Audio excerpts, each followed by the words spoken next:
Hi friends, అందరూ ఎలా ఉన్నారు? నేను బాగున్నాను. మీరు కూడా బాగుండాలని కోరుకుంటున్నాను. ఏంటంటే ఈరోజు వీడియో అయితే ఏం చేస్తుంటావు అని అడుగుతుంటారు కదా. నేనైతే ఇంట్లో పనులన్నీ చేస్తానండి. తోటలో కూడా వచ్చానమాట. కలుపు మొక్కలు తీయడానికి. అవన్నీ తుప్పలు అవి నరుక్కోపోతే మనం జీడి తోట తుప్పలు అవి కొట్టుకోపోతే మనం పిక్కలు అవి ఏరలేమన్నమాట. తుప్పల్లో అదిను నేనైతే ఇవి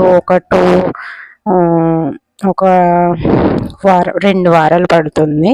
2 వారాల్లోనే ఇదంతా కంప్లీట్ చేశాను. 1 ఎకరం అది నరికాను అనమాట. తుప్పలు అదిను క్లీన్ చేయకపోతే అసలు ఏరలేం. చేతులకి ముళ్ళు అవి గుచ్చుకుంటాయి. ఇక్కడ ముళ్ళులు అంటే టచ్ మీ ముళ్ళులు ఉంటాయి కదా, అవి అనమాట. ఇంకేంటి ఫ్రెండ్స్, నేనైతే మార్నింగు ఇవి ఇలాగా ఈ కలుపు మొక్కలు అవినా మార్నింగ్ పెట్టుకునేదాన్ని. ఈవినింగ్ అయితే పిక్కలన్నీ ఈ తోటంతా నేనే ఏరాలి కనుక మధ్యాహ్నం నుండే మొదలెట్టేసేదాన్ని. అయినా కానీ ఈవినింగ్ అయిపోయేది అదంతా ఏరేసరికి. నాన్న అవతల తోట చూసుకునేవారు, నేను యువతల తోట నేనే ఏరేదాన్ని అనమాట. మార్నింగు తుప్పలు తీసి మధ్యాహ్నం నుండి పిక్కలు ఏరేదాన్ని అనమాట. అందుకే నాకు హెల్త్ కూడా ఫీవర్ అది వచ్చిందనమాట. ఎండకి బాగా ఎండలో తిరగడం వలన. ఇంకేంటి ఫ్రెండ్స్, మీకు కూడా జీడి తోటలో ఉంటే కామెంట్ బాక్స్లో కామెంట్ చేయండి. ఈ సంవత్సరం అయితే జీడి తోటలో ఏమీ బాగా కాయలేదనమాట. మాకు పొలాలు ఏమీ ఉండవండి. ఇటువైపు అంతా మొత్తం జీడి తోటలే. ఈ జీడి తోట మీదే ఆధారపడి బతుకుతామన్నమాట.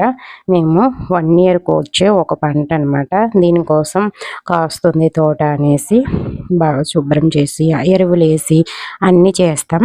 కానీ ఇవి ఏం చేస్తాయంటే కాయడం మానేస్తుంటాయి అన్నమాట. ఒక సంవత్సరం కాస్తే ఇంకో సంవత్సరం కాయవు తోటలు అవినా. ఇటువైపు పొలాలు చాలా తక్కువ జీడి తోట మీదే. ఇప్పుడు కొండపోడు అంటే మెట్టు భూమి ఉంటుంది కదా, ఆ భూముల్లో అయితే చాలా బాగా కాసినాయి. ఇలాగా పళ్ళం గరువుల్లో అయితే అసలు కాయలేదు తోట. అయినా కానీ కాసిన కాయపోయినా శుభ్రం చేసుకోవాలి కదా అనేసి నేను మార్నింగ్ పూట మొత్తం తుప్పలు కొట్టేదాన్ని. ఇప్పుడైతే నేను పిక్కలు ఏరడానికి అయితే మళ్ళీ వచ్చానమాట. దాహం వేస్తే ఇంకా ఆ పళ్ళు తినేస్తూ ఉంటాను అనమాట. ఇక్కడ ఈ చెట్టు పళ్ళు చాలా బాగుంటాయి, తీయగా ఉంటాయి, చాలా జీడది ఉండదు అనమాట. లేకపోతే గొంతుకి అది పట్టేస్తుంది వేరే పళ్ళు తింటే.